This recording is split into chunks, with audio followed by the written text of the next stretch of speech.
Ampuliriza omulungi, nzikiriza nkulamuseeko era nkwaniriza byansusso mu kitundu kyaffe eky'olwaleero mu ssuula atannayitaayita y'ekitabo kyaffe Agamyeko omutezi.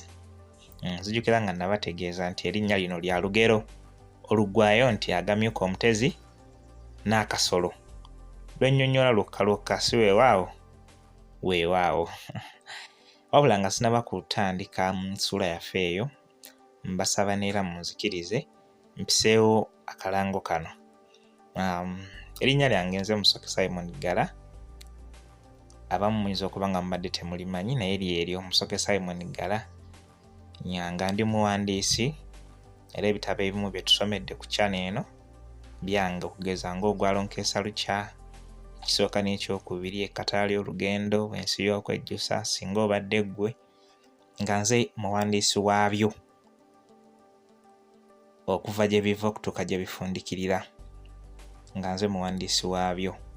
Abyetaaze ebitabo ebyo osobola otuweerezako ka message tukola ne delivery. Tukola ne delivery ayeetaaze ku bitabo ebyo.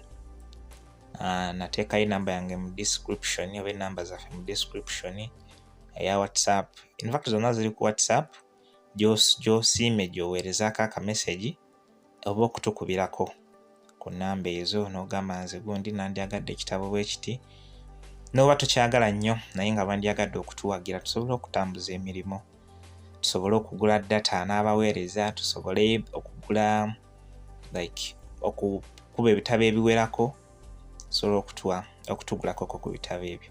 Ekirala ekimu ku bikulu oba ekikulu ddala ng'oggyeko ebitabo ndi muwandiisi wa nnyimba, ennyimba naddala ez'amasomero. Bwe ŋŋamba naddala kitegeeza n'endala nazo nsobola okuziwandiika naye ng'ez'amasomero zo wonsangira n'ompa ekirowoozo ky'oluyimba lw'oyagala okuwandiikira wentandikirira. Zino endala nsobola okugamba mpamu essaawa 3 oba ntegeerekeka naye nga ludo olw'essomero woŋŋambira nti wano nga nkwatirawo empandiiso ng'etoloba. So bw'oba nga oli musomesa, oli mukulu wa ssomero, oyinza n'okubeera nga just associatinga n'abasomesa n'owulira nga beetaaga omuwandiisi w'ennyimba, nziwandiika ate era nenzitendeka okutuuka we luva mu studio. So atwetaaze era ennamba ezo zennyini ezo eziri mu description zisobola okukuntuusaako. Ennamba ezo oba osobola okuntuukako ne twogera. Gwe bitawaanyizza ng'ebya description tobitegedde bulungi, era osobola okuweeza aka message mu comment section n'oteekayo aka message ko nenkasisinkanayo ne twongera okwogera. Mpandiika ebitontome, mpandiika emizannyo. So eyeetaaze mu ngeri eyo osobola okunnoonyaako. Kankomaawo bannange, kankomaawo ngende mu katabo kammwe. Munsonyiwa okulandagga ennyo naye munzikirize mbikomyawe ebyokweranga ate ngende mu kitabo kyammwe. Ekitabo Agamyeko omutezi. Omulundi oguwedde twabadde mu ssuula oba twabadde tufundikira essuula abawala bansekerera mwe twasisinkanidde nga munnamawulire Abdul Tabula mu lukwesikwesi oba mu lukujjukujju amaliriza ng'afunye omubeezi omwagalwa we Jennifer Seerabidde. Ye yamufunye, tekyali kulanga kulala. Ebyo mmanyi mubijjukira, sigenda kubirwamu, saagala kulwa mu nnyama nga supu awola. Kambatwale mu kitundu kyaffe eky'olwaleero ekirimu essuula yaffe eno atannayitaayita.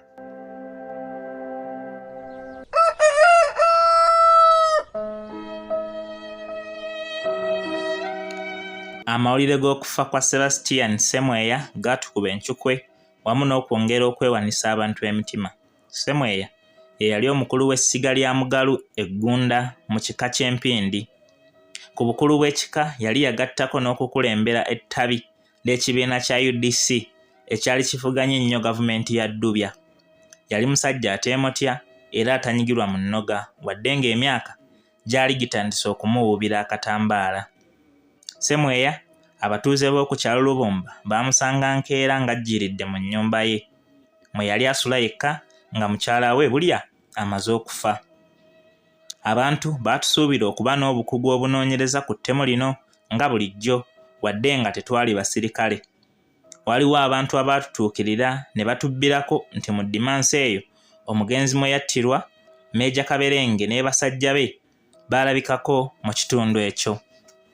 Nasindika abalenzi bange be nnali neesiga obulungi mu kitundu ekyo bakole okunoonyereza ate nange ne nkubira Kaberenge essimu okumutegeeza ng'abantu b'oku kyalo Lubumba bwe baali baagala okumanya ensonga eyamutwala ku kyalo ekyo ate ne wayita ennaku mbale bubazi Ssemweya anattibwa.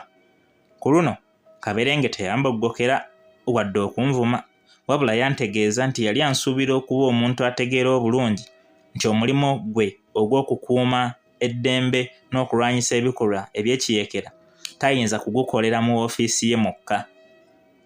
Yeeyongerayo mu maaso n'antegeeza nti mu kibira Kisisita ekiri mu kitundu ekyo waliyo abantu bwe baali bateebereza okwenyigira mu bikolwa eby'ekko era ng'eno y'ensonga eyabatwalayo.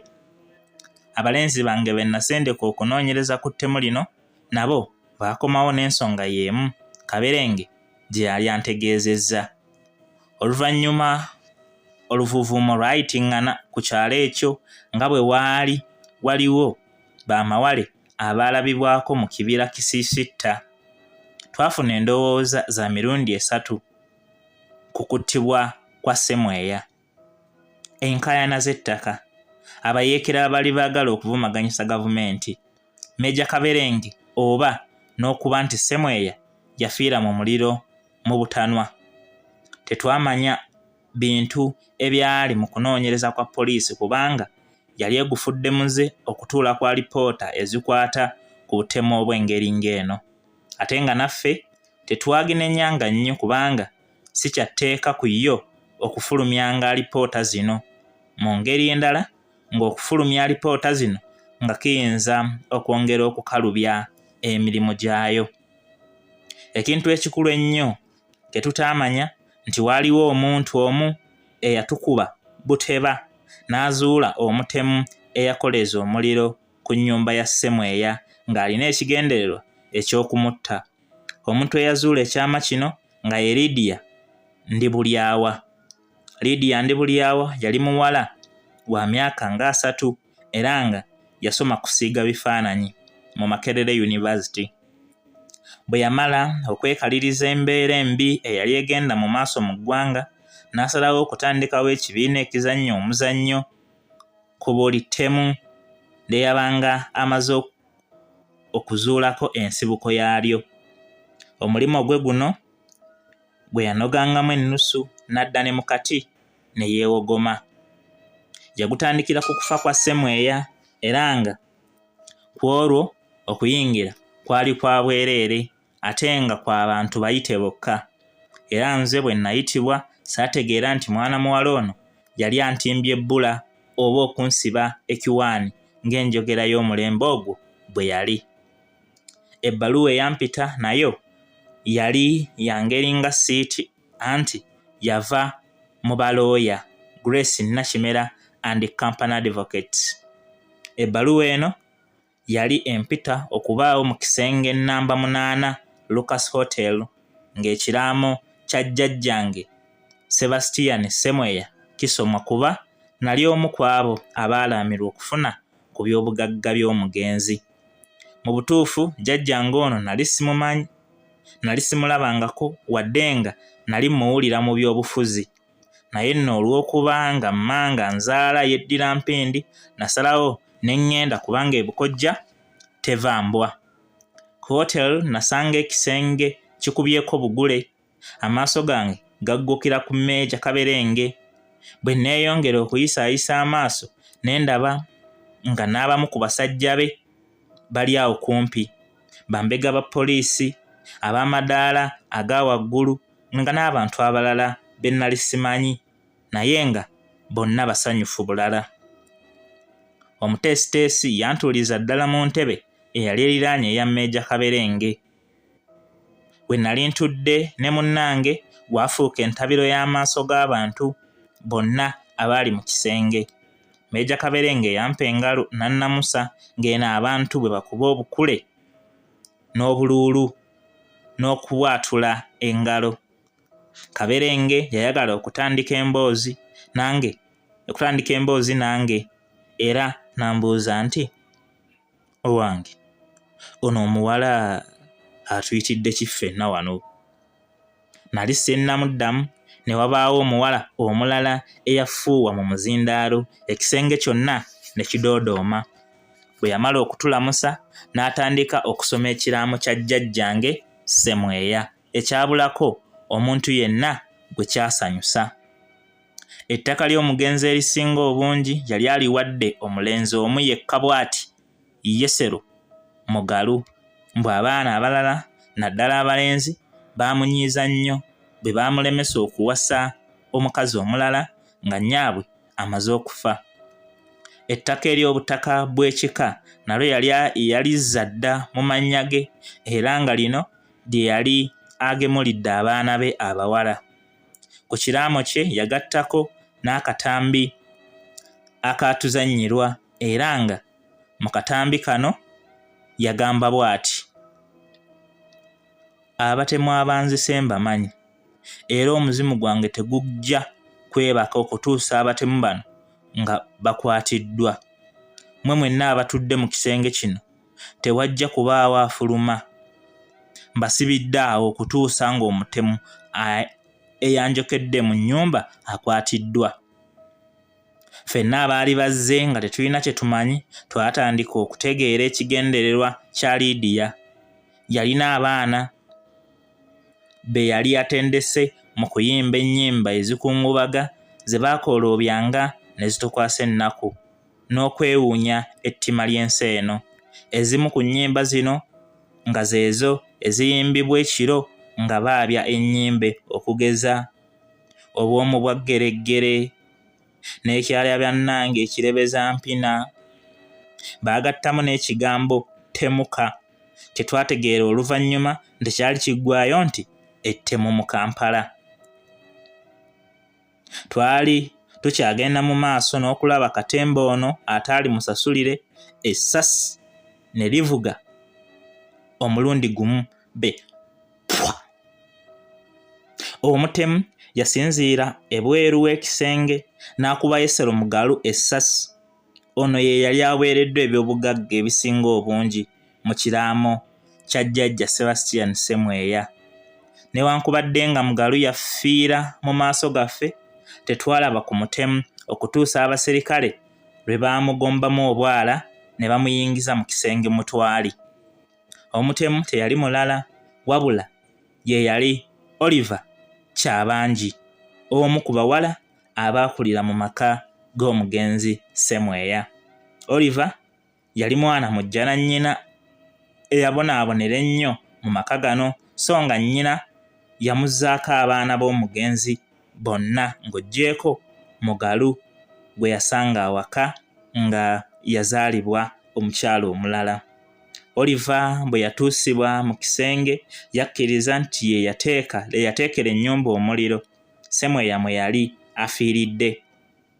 Yali yeesasuza olw'engeri embi okusosola n'okutulugunyizibwa kitaawe Ssemweya bye yamuyisaamu ng'akula, ate n'agaana n'okutwala nnyina mu ddwaliro okumujjanjaba, n'afa ng'omunaku. Yesero Mugalu yamutta ng'amulanga engeri gye yamukabasanyangamu n'okumukaka omukwano buli lunaku, ate nga yali akyali kaana kato nnyo akatanneetuuka.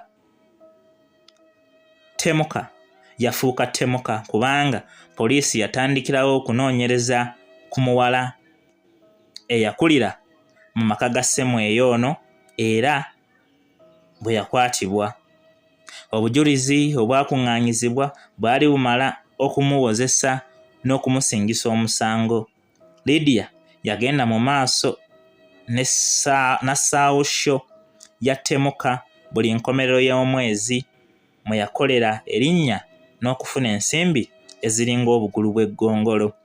Ennaku ezaddirira nga naakamala okulaba Temuka nazimalira nnyo ku by'okutegeka embaga yange kubanga ennaku zaayo zaali zisembedde. Bwe nalowooza ku magezi n'obukujjukujju bwa Lydia ko nze nti wamma atannayitaayita yatenda nnyina okufumba kuba ekituufu Lydia yafumba nnyo.